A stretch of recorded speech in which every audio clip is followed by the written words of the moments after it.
Saudari, saudaraku dimanapun Anda berada, bertemu kembali dengan saya Romotino SSCC di dalam catatan pesiarah. Di dalam pesiaran hidup, hendaknya kita belajar menyerahkan diri secara total kepada Tuhan, karena Tuhan selalu mendengarkan dan peka untuk mendengarkan doa-doa kita. Belajarlah untuk rendah hati dan memohon kepada Tuhan, semoga Tuhan mendengarkannya. Sebelum kita memulai permenungan dari catatan pesiarah, marilah kita membuat tanda kemenangan Kristus. Dalam nama Bapa dan Putera dan Roh Kudus. Amin. Allah Bapa yang Maha Kasih, kami bersyukur karena melalui sengsara wafat dan kebangkitan Putra-Mu, Engkau telah memenangkan bahaya, maut, kematian, dan Engkau telah menghidupkan kami. Ajarilah kami agar kami menghidupi iman kami, sehingga kami patuh dan setia di dalam persiaran hidup kami terhadap rencana-Mu atas hidup kami di dunia ini. Demi Kristus pengantara kami. Amin. Saudari-saudaraku dimanapun Anda berada, selamat pagi. Tuhan memberkati kita semua. Di dalam bacaan pada hari ini, di dalam nubuat Nabi Yeskiel, kita mendengarkan bagaimana Tuhan selalu mendengarkan rintihan orang beriman. Tuhan selalu mengabulkan orang yang berkeluh kesah kepadanya, meskipun di tengah kekejian yang terjadi di dalam bangsa pilihannya.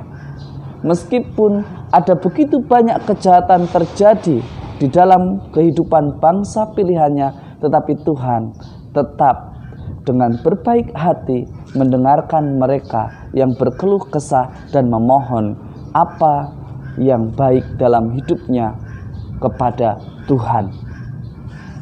Intinya ialah keberanian, intinya ialah kerendah hatian.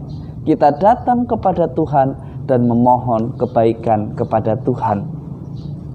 Di dalam Injil hari ini kita pun mendengarkan bagaimana kita diajak untuk menegur sesama kita yang jauh daripada Tuhan, yang berbuat dosa atau berbuat salah, atau yang tidak selaras dengan apa yang menjadi kesepakatan bersama. Kita diajak untuk menegur dari hati ke hati. Ketika dari hati ke hati, empat mata berbicara, tetapi ketika hal ini tidak berhasil, kita tidak mendapatkannya kembali, maka bawalah satu atau dua orang, supaya atas keterangan dua atau tiga orang itu semakin menguatkan pendapat kita, semakin menunjukkan bahwa apa yang dilakukan oleh sesama kita kurang tepat, salah. Barulah kita mendapatkannya kembali jika ia berubah. Tetapi jika tidak, maka kita bawa ke dalam khalayak ramai. Kita tunjukkan kepada banyak orang. Kita tunjukkan kepada orang yang bersalah bahwa apa yang dia lakukan itu tidak tepat. Tetapi jika tidak ada, maka buanglah ia, karena dia tidak berguna. Karena dia tidak mau memperbaiki dirinya. Dan berdoalah semoga sesuatu yang baik terjadi padanya. Saudari-saudaraku yang terkasih di dalam Yesus Kristus, di bagian pertama kita diajak bagaimana kita berkomunikasi dengan baik, menegur secara tepat, menegur yang tidak melukai, dari mata ke mata. Bukan tiba-tiba kita membawa masa lalu menegur sesuatu. Bersyukur jika teguran itu tepat. Jika teguran itu salah, tidak sesuai fakta, ini akan menjadi persoalan yang tidak mudah untuk diselesaikan. Maka kita diajak untuk lebih bijak di dalam bertindak, untuk lebih bijak di dalam mengkritik, untuk lebih bijak di dalam menegur sesuatu. Jika itu adalah sesuatu yang benar, cukup kita mengapresiasi. Tetapi jika itu sesuatu yang salah, tunjukkanlah kesalahannya. Bukan karena kecemburuan, bukan karena kebencian, bukan karena amarah. Karena ketika kita datang menegur karena amarah, karena kebencian, bukan sesuatu yang baik yang kita tegur, tetapi hanya sesuatu untuk membenarkan apa yang benar menurut pikiran kita. Di dalam Injil hari ini juga, pada poin yang kedua kita diajarkan untuk mudah mengampuni, meminta maaf, dan memberikan kesempatan kepada orang untuk berbuat baik. Kadang setelah kita menegur, kita menjadi kurang percaya kepada orang. Tetapi kita hari ini diajak untuk lebih memberikan kepercayaan kepada siapa saja yang berusaha menjadi lebih baik. Jelas dikatakan oleh Yesus, "Aku berkata kepadamu, sungguh apa yang kalian ikat di dunia ini akan terikat di surga, dan apa yang kalian lepas di dunia ini akan terlepas di surga."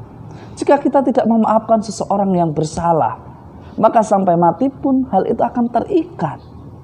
Mari kita belajar untuk menjadi pribadi yang menghadirkan wajah Allah, mudah memaafkan, mudah memberikan kesempatan kepada orang untuk bertobat, dan mudah untuk mengapresiasi jika itu hal yang baik.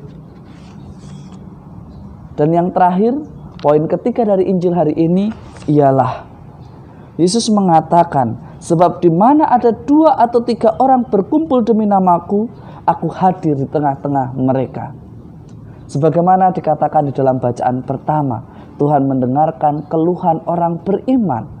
Jika kita berkumpul bersimpu di hadapan Tuhan di dalam kerendahan hati, dengan sikap yang sopan, membiarkan kehendak Tuhan terjadi, Tuhan hadir di tengah-tengah kita.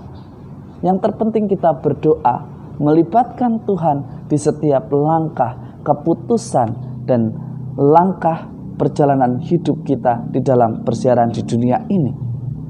Jangan kita menjadi sombong, menomorduakan Tuhan.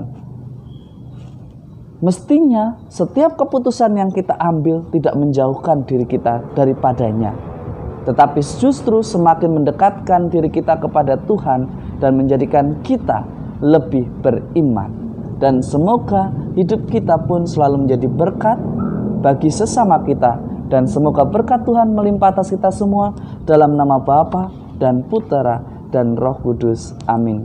Saudari-saudaraku yang terkasih, marilah kita belajar menegur dengan bijaksana, melihat situasi, kondisi. Dan jika ada orang yang bersalah datang kepada kita, maafkanlah dan berikanlah kesempatan untuk berubah. Dan doakanlah yang terbaik bagi usahanya. Semoga usahanya pun berkenan kepada Tuhan. Perubahannya pun akhirnya menghadirkan kasih Tuhan kepada siapa saja yang ia jumpai. Mari kita belajar berdoa untuk kebaikan bersama dan bukan kutuk. Jadikanlah hidupmu berkat dan bukan sesuatu yang mengancam bagi kebahagiaan sesama kita. Selamat beraktivitas, Tuhan memberkati. Amin.